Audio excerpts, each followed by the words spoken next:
Welcome to New Realities. I'm Alan Steinfeld, and I have on my show today one of my favorite people, I have to say, one of the all-time influencers of New Realities, my good uncle, George Steinfeld, Dr. George Steinfeld. And, we've done some interviews. I have to say, in the first one, we talked about your cognitive approach, which was very much uh, influencing my idea of new reality. So, but to recap, let's talk about what you understand that how everyone lives in their own reality. And what's your favorite saying from Ram Dass? Well, two of Yes. these are his pockets. Wait, say that again, because you Did cut you hear out. me? Yeah, you cut out a little bit. Say it again.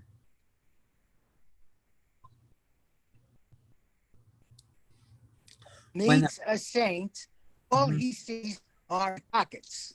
when a pickpocket meets a saint, all he sees are the pockets. Right, right. Because we only see what we are. We only see the reality, the bubble that we're in. Is that it? What's the other one that talks about that? Exactly. Where, wherever you look, you find what you're looking for. Uh-huh. Explain that a little bit.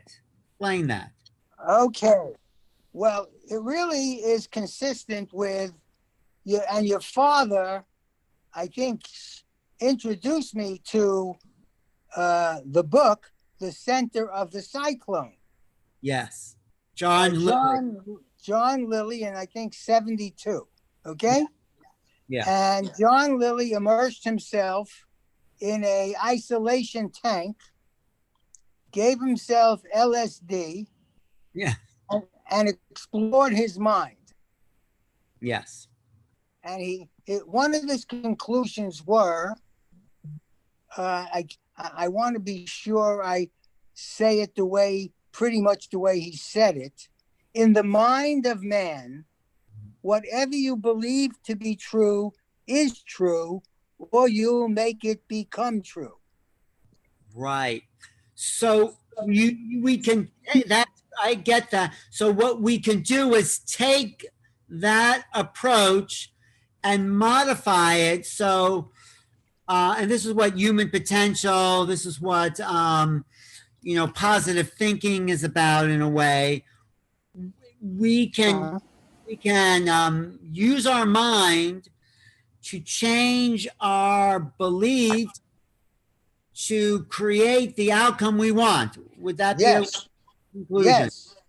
Okay. That's recently that is consistent with the work of Joe Dispenza. Joe has been on this program for a long time. He's an old friend, and you're absolutely right. He actually gives techniques because what Joe says, it's not just wanting to think different or have different outcomes. You have to change the level of thinking. You have to go into alpha. You can't do that in beta. Would you say? Yeah. So that's what he says. And he's doing research on it, so I take him seriously. Well, it works. He has proof. He's researching it. Yeah, and he has proof that it actually works with people regenerating bone and teeth and lots of parts of their lives as well. So yes. And they told him he couldn't walk, and 9 months later he was walking. Yes. So, and that's related to the work of Bruce Lipton, right? And epigenetics. We can change even the DNA of the cell structure. Yes, you're right. But long before Bruce Lipton and Joe Dispenza, Greg Braden, all these great people that are contemporaries, we were studying this in graduate school. Yes. we were studying how the world looks phenomenally. Okay? What Mhm. is the experience of an object in space? Uh-huh. Right? Okay. How does it actually look? And so we did early experiments on trying to figure out a mechanism that would help us explain why fragmented figures are figures that don't look like anything when you look at them at first. Right. Right. But then when you look at them for a while, they snap into a meaningful object. Right. So we did a couple of experiments Mhm. where we created a set. A set was we gave three groups different sets. One set, we read them a story. Set was anything that can make associative networks in our brain rise to the surface a little bit. Okay? Right. So one group, Associations, basically, you were kind of implanting an association. well, we read them a story, Yeah. let's say about ships. Mm-hmm. And then we read another group an irrelevant story about something else. Mm-hmm. And then the third group, we didn't read them a story at all. Then we flashed these dots to see how long it would take them to reorganize these into a meaningful array like a ship. They would Right. notice. Right. And then I came up with a theory. It was very, I don't know if I shared this. Well, we did a series of experiments. And then I said, wow, I'm going to send it in to Psych Review. Psych Review was the hardest journal to get anything into. I didn't even have my doctorate yet. Right. Okay. I was doing this on the side of my doctorate, which was related but different. So my friends, of course, laughed at me. What are you, crazy, George? They never accept anything. They're not going to accept you. You don't even have anything going for you. So I said to myself, and I think you see, your brother probably gave me this. He said, I said, I don't give a shit. This is your father talking through Right. me. I'm just going to do it anyway. What can I lose? Right? Exactly. Right. So I sent it out 3 or so months later. I get a rejection. And of course, my friends laughed at me. Okay. Ah, you schmuck. What do you think you're going to get? So I said, okay, I was disappointed, but not devastated because I didn't really expect it. Right. Right. But then, so when I recovered from my disappointment, I read, I read his 5 page or 7 page single space criticism of the paper. Right. And I looked at it and I said, wait a second. He misunderstood that. I wasn't clear about that. I'm going to call him up. I don't know where I got the chutzpah from. I called him up. I said, Dr. Kofa, I got the rejection, but I looked it over. If I address each of these criticisms, will you review the paper again? He said, yes, surprisingly. Great. Okay. And then Yeah. he published the paper. Then he Congrats. published the paper. Amazing. But Amazing. but what were the results of that experiment in the three groups that you surveyed? Showed that the group that was read a relevant story recognized the fragmented dots more quickly than the other two groups. The the last group that was read no story was in between, and the group that was read an irrelevant story was the worst in recognizing the picture. The And associate. so my theory was what this story did was make available a a set a network of thoughts that then into the world a certain way. Right. It's called and so I lost you a little bit there, George. Making associative networks available. So I lost you a little bit. You went in and out. So I think you're saying that because there was an association planted in the mind, the cognitive perceptions were easier to perceive, right? Is that what you're saying? right. And That we constructed, the mind constructed out of the array of dots a meaningful object. right, which is now, if we let's relate this to experience. So if people have maybe a spiritual experience and they or an awakening of sorts, and they haven't read the literature or thing, they might think they're going crazy. They might not make that as so. Yeah, relate this to people's experience in general, what you've discovered. Well, my belief is that when you have strong beliefs, you see reality a certain way. Yeah. So therefore, in the West, because of our materialistic and background, we have a statement like we'll believe it when we see it. Okay, but in the East, it's I'll see it when I believe it. Yes. Yes. Okay. Yes. I lost you. I'm with you. I'm just no. Go ahead. Yes. So okay. Those are two approaches to reality. When I believe it, I'll see it, and when I see it, I'll believe it. So, yeah. So tell me then. Let me think about it. So in the West, it's like when I see it, I believe it. Yeah. So if I believe in God, if I believe there's a God, yeah, everything that happens to me is God's work. Yes. I get that. Yes, absolutely. Yes. Right.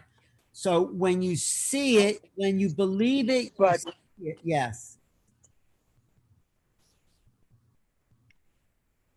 Right. So it's based on the conviction that we have, but this in everyday life, we're always responding to other people as a function of who we are, not what they do or say. It's how we perceive that. Right. So in order to change our perceptions of reality, then we have to reevaluate all of our beliefs.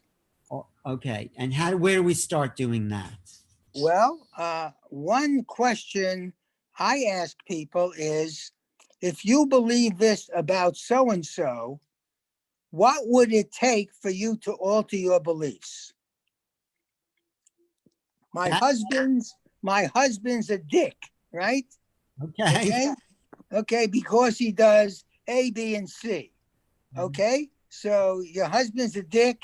He'll never change. Okay, he's always been blah, blah, blah. So if you want to change your beliefs and then your feelings, because your feelings come from those beliefs. Yes. Okay. Yes. So if you want to change your feelings about your husband, okay, what thoughts will you have to modify in order to open up a different perception of your husband?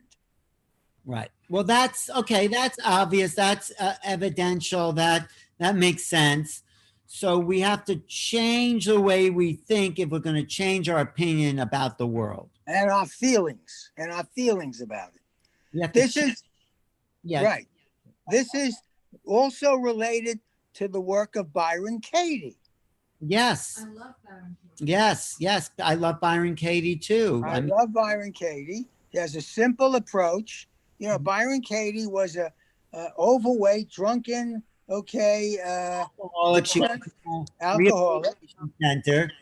She woke up like the Buddha. She certainly did. she didn't even know who she was.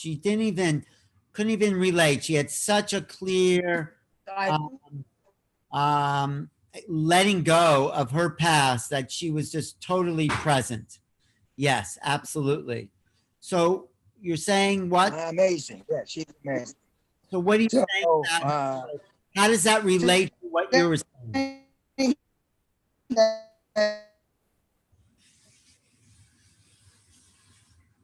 I lost you again, George. she is, well, you hear me now? You A little bit. Say that again. froze. Again. Say that last part again. Because I think you're Is something. right.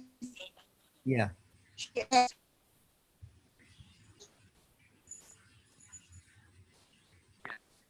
by Katie answer your right.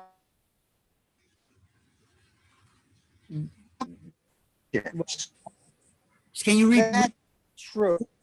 Wait. So you're saying that Byron Katie says to people after they make a statement, how do you know that's true?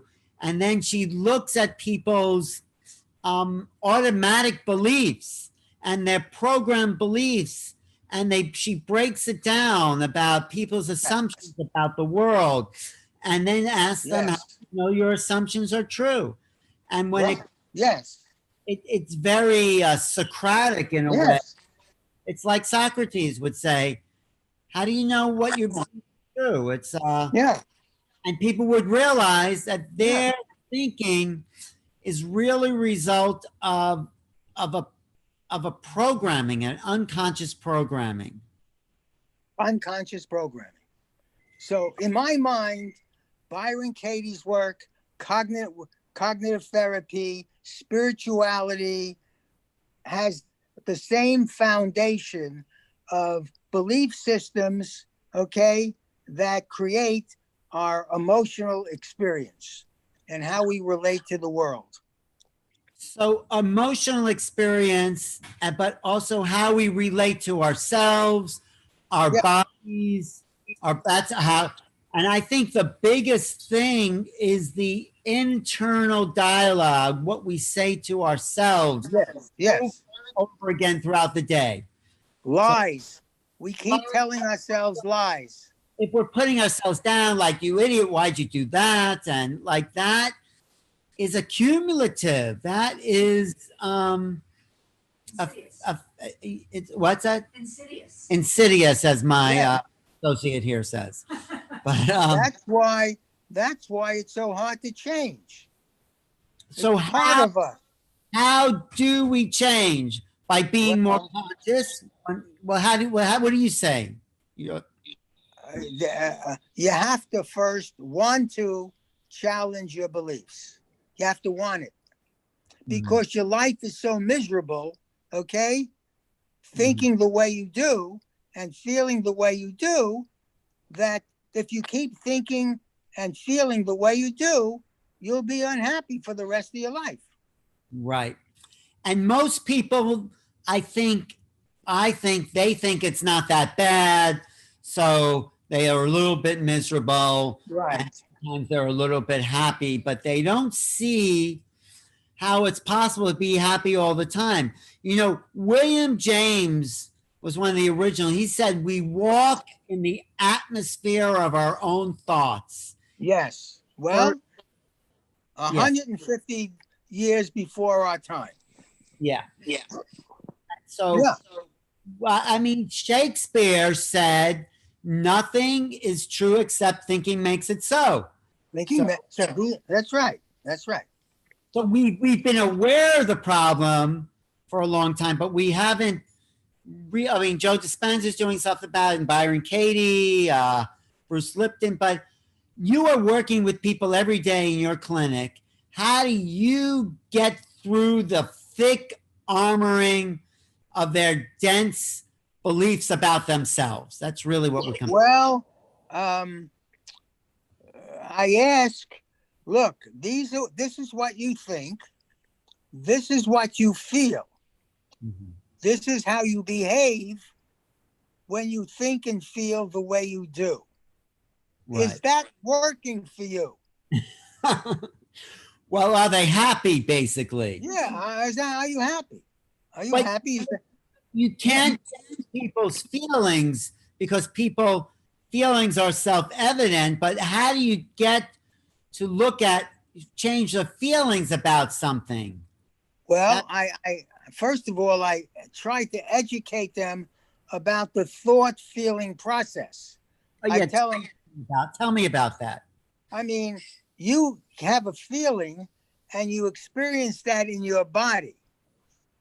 And I reframe that, say, yeah, you feel that. That's true.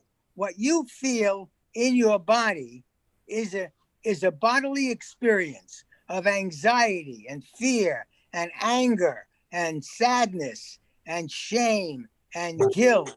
You feel that. It's in the, you give it a name called anxiety, guilt, anger, but it's a feeling that takes over your body.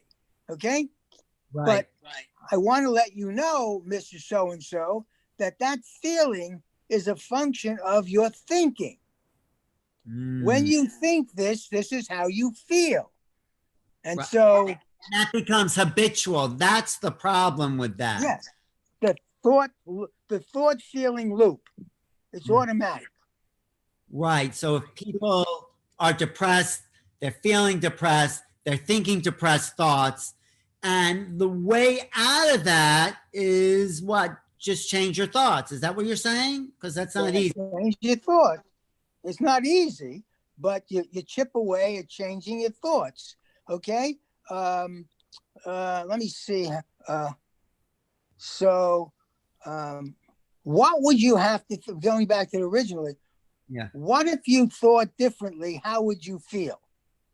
What if I thought like I had My uh husband is not, my husband is not a mean motherfucker. He just acted in a hurtful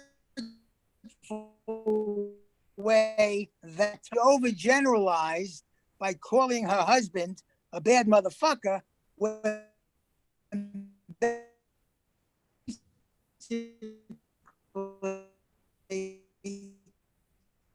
well, I lost you again a little bit. I think if you looked at people, if we look at people's behavior, the psychologist, yeah, go ahead. I lost you for a second, but but uh, I think you're saying if the we, cognitive therapist yeah, therapists have outlined about 18 cognitive errors causes us to feel badly. Okay. Mhm. The biggest error we make when it comes to other people is that that person should, listen to the word should, that person should not have done that. And Should that, not have. So when we say should have done or should not have done, what are we right. doing? What is that? What are we doing to that person? We are, first of all, judging them as a person, okay?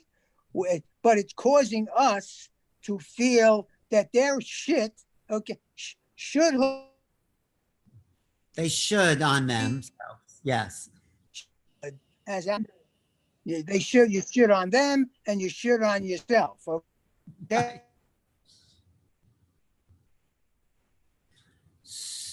So we assume that people should be more aware, Yeah. more responsive. But Yeah. and you start to maybe change the language. I would prefer it if my husband didn't say that to me when he got upset, okay? This goes So if you said to that, Marshall Rosenberg, nonviolent communication. That's one of my right, favorites. nonviolent communication. Yes. Okay. When you speak to people in a kind, compassionate way, Mhm. it changes the nature of the interaction. When you're angry, it just throws people off. They can't deal with each other's anger. They get defensive.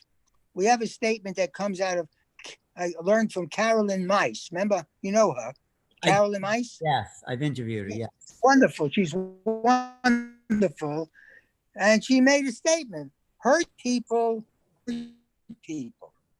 Hurt people, hurt people. That is a great hurt people, because why is that? Why do hurt people hurt When people? you get, well, because it's a primitive response. I feel hurt by what you said or did. Now I just want to hurt you back. It's a primitive eye for an eye mentality. Well, it's not that conscious, because they say that abused people will abuse other people. It's like, yes. That, I think, they say when children are pre-verbal and an action of abuse or anger is taken upon them, they may misinterpret that as love, because they don't know the difference. So how do we then stop our behaviors that are so conditioned from a pre-verbal way of being? There are 3 approaches that psychologists have taken. You can work to change the thinking of a person. That will change their emotional response. You can change the behavior. Okay? So instead of yelling at your husband, okay? Yes. Even though you think he's a dick and he hurt you, instead of yelling at him, just tell him he hurt your feelings. Right. Okay? Or you can do tapping to modify your thinking and tap and reduce stress. The tapping approach. Now, that doesn't have any logical. I understand telling people, I understand repatterning your thoughts. And I've heard, of course, of EFT and the tapping, but how does that actually work? Because you are a big proponent of that. Now, how do you understand the mechanics of that? Well, from my reading, okay, it changes, it sends a message, supposedly, when you tap on the acupressure points, which you know about as an acupuncturist. Exactly. It sends a message to the channels of the body where the emotion is stuck. And that message serves to release that. Right. Supposedly. Well, not so supposedly, because clinically you've seen levels in it, right? You have seen that work. Yeah. Oh, yeah. Yeah. I told you I was addicted. I had an addiction. Did I tell you that? No, you never told me about your addiction. If you want to share it, please tell us. I have no problem. Yeah. Okay. I had an addiction. I had an addiction to donuts. Okay. It's not like drugs, but okay, yes. No. Well, it was bad for me, right? Yes. Donuts are not good for the body. Okay. I had open heart surgery. I don't want to clog my arteries again, right? But I had cravings for donuts, okay? Okay. So I've been using EFT for quite a while, but I hadn't worked specifically on addictions. So I went to a conference in Toronto, and a guy lecture, this guy, John DePaul from New Jersey. After that, he said, does anyone raise my I have an addiction? Donuts. Okay. The room happened to be the developer, Gary Craig of EFT. Wow. Okay? Wow, that's amazing. Amazing, amazing coincidence. So we introduced ourselves, okay? He said, well, what kind of donut do you want, that you crave? I said, uh, what is it? French crullers. I had a thing for French crullers. Okay, so he said, so imagine the French cruller in my hand. Tell me how much you want my French cruller. I said, I closed my eyes and I said, boy, I have a craving about 8. I would love to eat your hand right now because I want to eat the French cruller. Okay. So we did the tapping. We did tapping one time and it went from 8 to a 6. It came down. We did another round of tapping. It went to 4. So now the craving is decreasing, right? Right. So then he says to me, what comes to mind? You know what came to mind? I'm 10 years old. Oh. You're 10 years old. Your father around the radio listening to a ball game. Mm-hmm. So unconsciously, my craving was also connecting up unconsciously with a wonderful memory of your father listening to a ball game, eating bagels. So that was an unconscious association. Okay. So I tapped on that. I don't have cravings anymore. What I never realized that was a key point about tapping is like what comes to mind as you're doing the process of tapping. So that's so the picture just came, the association was made. You realize that you don't need to have the donut in order to have the good memory, right? Good memory. Yeah, right. So that is effective in your clinical studies then also. You're working with people. Yeah. So that's powerful then. I'm glad you told me that. I never knew that story. Very powerful. And people don't do the tapping. Well, you have to do it with them, right? Like you were like I rehearse with them in my office, of course. I send them the procedure. I go over the procedure in my office. We rehearse in the office. And I said, when something comes up during the week, you tap. And then you report to me back what happened. No one does it. Why is that? But maybe it. Now you're getting to a. Why don't people want to change when they have the? That's right. Why don't people change? Okay, let's talk about that because so all have because that. They have.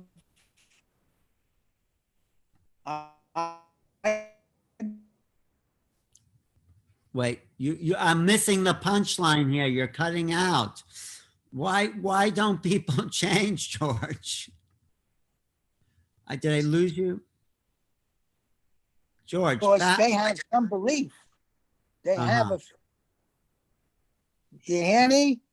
They have some belief that they're not good enough, or what's their belief? Any one of those beliefs. I'm not good enough. I can't change. There'll be negative consequences for change. Okay.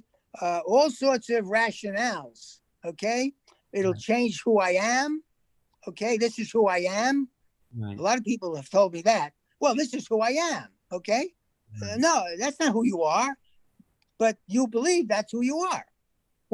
But how then do you change that of them to say, well, that's not who you are. That's just a belief that you've identified with. That's not you. What makes you think they're going to believe me? They don't believe me. Because they're miserable and they're coming to you for help. So they should. So, a lot of people come. That doesn't mean they want to change.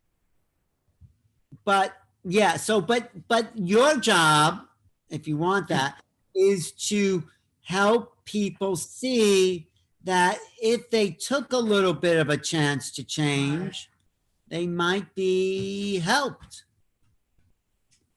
Right? Right. That's my job. That's my job, to help people see another perspective, that Yes. life could be different. Yes. Yes. And how do you do that essentially? That's toughest. Well, it's hard because for each person, it's something about. You hear me? Do you hear me? No, I lost you. Do Say you that. hear me? Say that part Do again. you? Well, talk. I tell stories. Okay, I share my experiences. Um, out of my own experiences that people can change. Okay, experience of other clients, and I try them to alternative about what life be like in their own mind if they can change this part of themselves. But it's hard work. It's hard Very work hard work. and hard work. People get, well, that is one of the best books by Joe Dispenza called Breaking the Habit of Being Yourself, because Exactly. it's just a way of thinking that's not true. That was never true. So we can wake up. It's so ingrained. Yeah. Yes. It's so ingrained to our way of being. I lost you. Okay. I got you back now. You're back. Okay, tell me. Okay. It's so ingrained. Huh?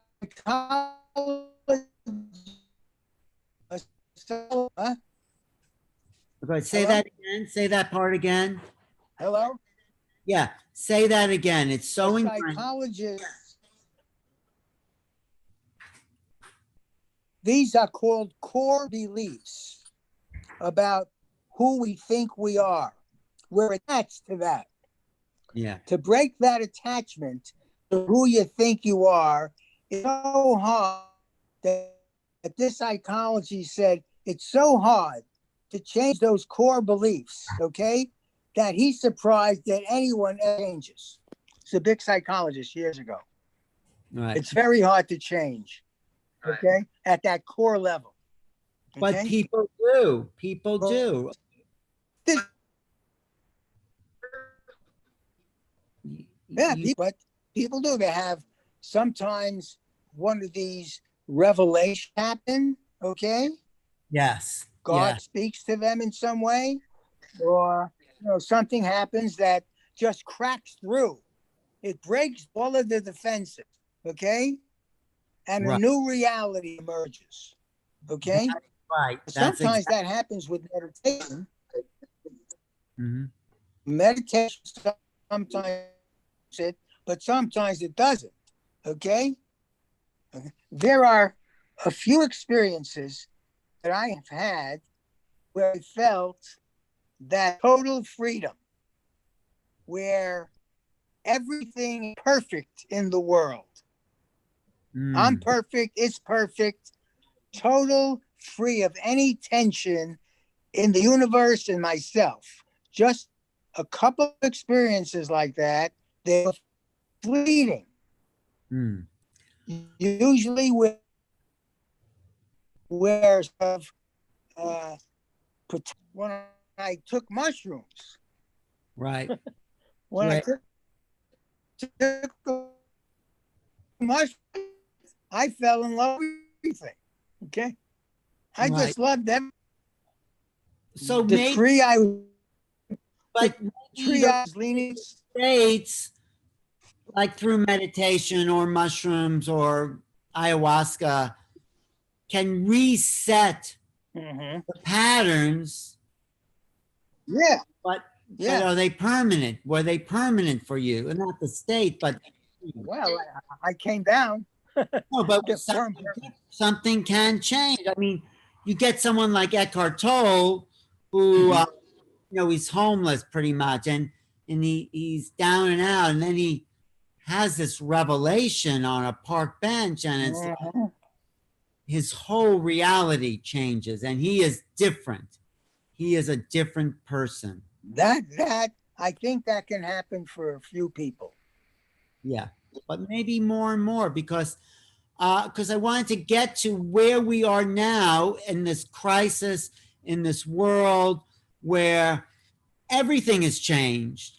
Nothing is the way it was, let's say, 4, 5, 6 months ago. The world is completely different in a way that is a doorway to a new reality. It could be a new reality. Mm-hmm. Yeah. I think now, one of my little this is a I said this is an equalizer. Yeah. A human equalizer. It doesn't matter how much power and control you think you have. This shit can happen, and you're just like everybody else. Right. You're just like everybody else. Borders or boundaries or economic class, race, religion, political beliefs. It is a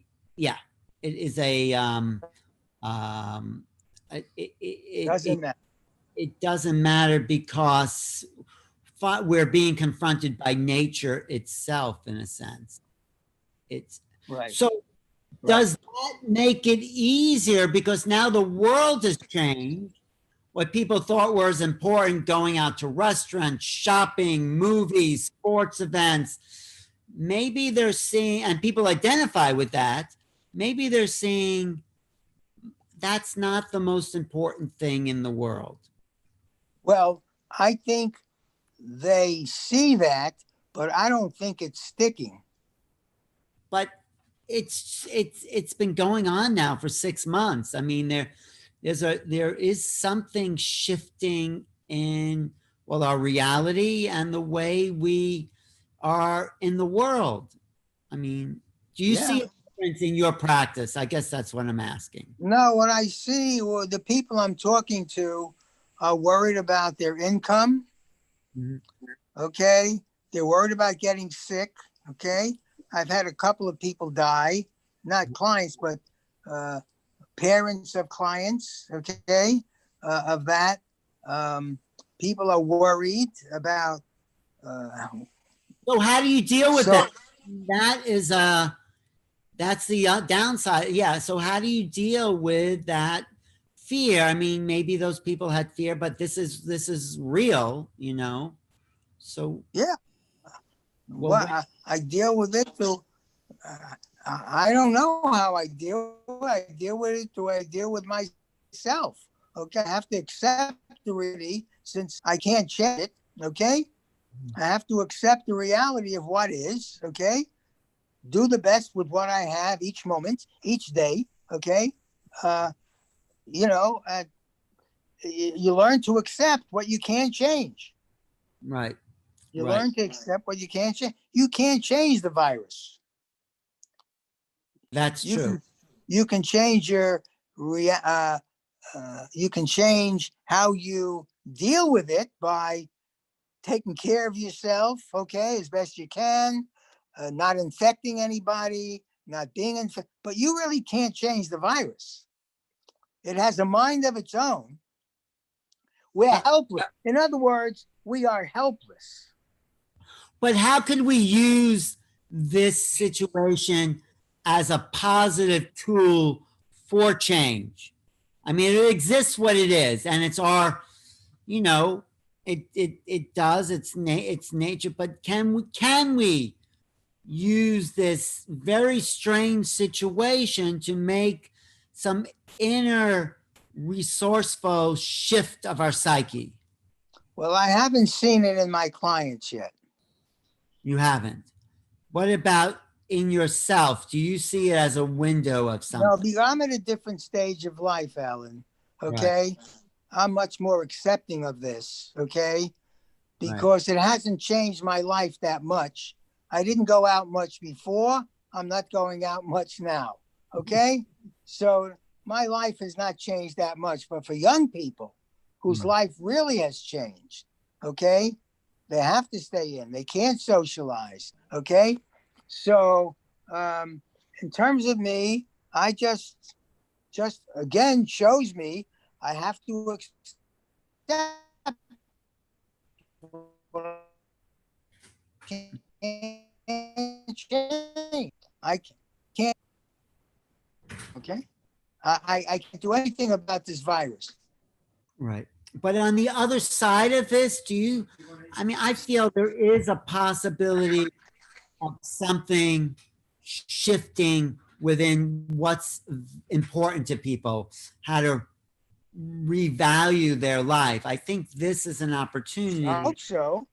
I think, there's, yeah, it's I, hard. I agree with you. I agree. Mhm. So Yeah, just so I it, agree that mhm. Yeah. But to just kind of, come to an understanding, then we're faced with the world and we have to just accept it for what it is and deal with it the best. But what is the best if, way? yeah, I'm just going outside here. Um, look, yes. the AA philosophy What is it? of you know, change what you can. Mhm.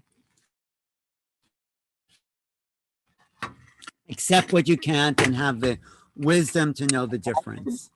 That is a very good, reasonable approach. Yeah, But to wrap up, it's a Buddhist philosophy. to leave people the feeling of the moment, can we? It's it's a it's a Buddhist philosophy.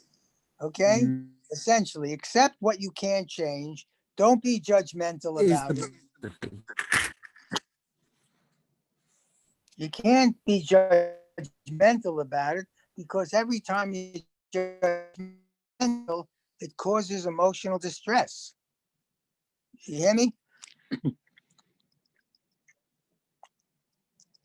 You're frozen, Alan. You're frozen.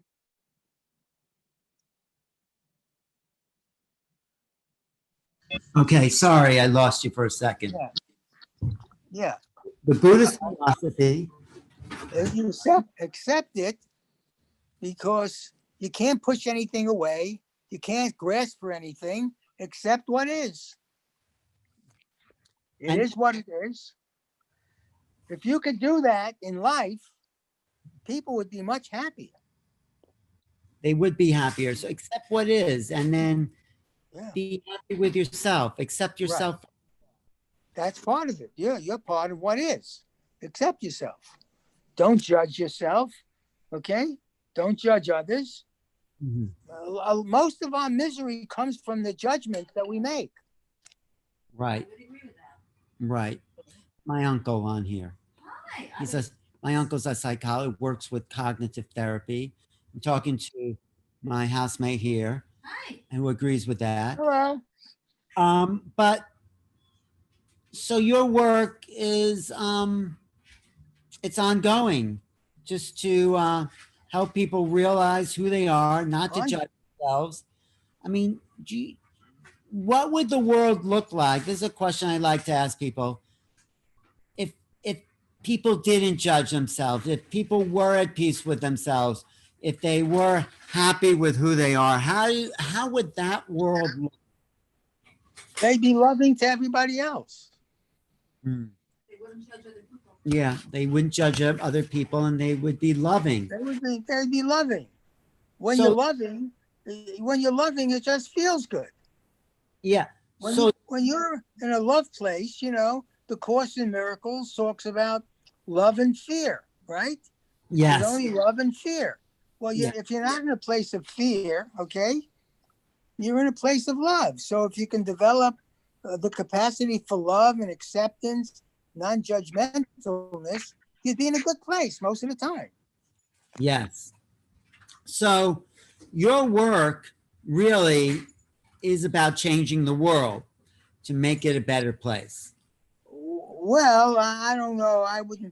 I'm not grandiose to think that I'm changing the One world. person at a time. It's not grandiose. It's just it's really the hard work of Well, talking to everybody you can to help them to be help a them. little happier. Yeah, it's my job. It's my job. And you've had some success because you've been doing this a long time. People come back, and you might That doesn't mean I've been successful. Just means I've been conning people for right, 50 right.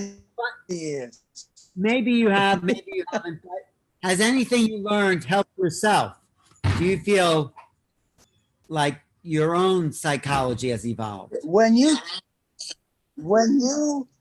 when I and Albert Ellis knew this. Okay, he said when you work to help others, you're also helping yourself. Of course, he said all you therapists out there are nuts. Okay, but you'll get better as long as you help other people. You'll get better too. So that's what he would say that to 1,000 people in the audience. He said, "You're all fucked up out there." He says, "But you'll get better. Just follow my approach, and you'll all get better." He was a character. He was a character. Oh, I loved him. I loved him. But you do seem very happy to work with people. You do feel you we're still doing it. You don't have to do this anymore, or maybe you Well, do. I do have to do it, But but I do love doing it. But if I didn't do it, I don't know what I would do with my life. right. Of course, at my stage of life, I really have no other interests. I'm not skiing and going and doing. I'm just No, I appreciate it, and we'll pick up this conversation at some point. I want to get more into the understanding the nature of reality itself. You know, and I think there's something in there that changes us when we see the ephemeral nature of this solid world. There's something that we could realize about ourselves as more eternal beings when we realize that reality is always evolving and shifting, and that somehow yeah. we're part of that. Mm-hmm. Yeah. So look, when we can get together with anytime you want, the nature of it's it's a very complicated question. Mhm. What is the essence of reality? Um, and some people say there is no reality. It's, it's Well, only ridiculous. it's only what we construct. Right. I agree. It's only what we construct, but I do think if we open our mind, we can start to perceive something beyond the construction. I mean, you may not know what it is. It may be like those cognitive dots where you don't know how to put it, but there's a bigger picture than what we've been already cognitively associated with. And we have to change. Yeah. What do you You know what get? I think? Also, as you talk, Alan, as you talk, I think Wait, say that again. I lost you. that creativity. Yes. I think that create changes reality for you. Yes. When you create something, I am writing about creativity, the artist's role in creating new right? reality. Yes. You're right. You're absolutely right. I think creativity is the key to not only cognitive change of the person, but a cognitive change of society in general. Right. Mm-hmm. Yes, Okay. I think. Let's talk about that the next time. All right. Okay. I, I, I have to go eat now. Okay. You actually looking more and more like my father somehow there. Well, your father is always with me. He's with Okay. me too. Right, I know. I used to love talking to your father I know. about all kinds of stuff. Okay. We'd Yeah. get into it. We talk about all of this stuff. And it Yeah. was so much fun. So much fun. And he was open spiritually to exploring the and you know that was a big influence on me. Yeah, That, I'm sure. Yeah. that it actually gave me permission. My father gave me permission to do what I'm doing because Right. it was a model. He was a model for that. Yeah. Which So, is so hard to know because, both of us did not come out of that kind of world. of course, yeah, We came out of a world. The fact that we could even think this way is like because we came out of basic necessities of life, right? so change is possible. You're a great example. Mm-hmm. Mm-hmm. Thank you, Alan. I love talking to you. So we'll do it again. All right. Okay, ladies and gentlemen, my uncle George, Dr. George Steinfeld, and this is New Realities. And thank you for watching today. Okay. Love you, Alan. Love you. Okay. Thanks, George. Okay. Okay, Bye bye. Bye bye. thanks for doing this.